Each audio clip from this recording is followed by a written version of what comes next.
সদ্য আত্মপ্রকাশকৃত নতুন রাজনৈতিক দল যারা অলরেডি চরমভাবে বিতর্কিত হয়েছে এবং আহ, এই দল করা জায়েজ নাই, এই ফতোয়া অলরেডি এসেছে।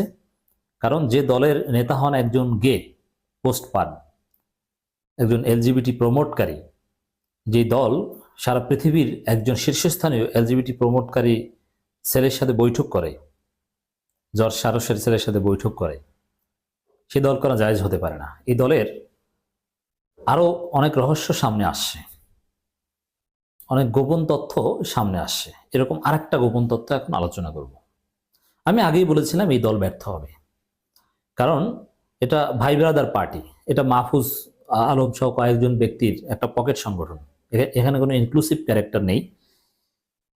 আমি প্রশ্ন করেছিলাম যে এই মানিক মিয়া এভিনিউতে ওদের আত্মপ্রকাশ অনুষ্ঠানে 25-30 হাজার লোক উপস্থিত হয়েছে, এত লোক আসার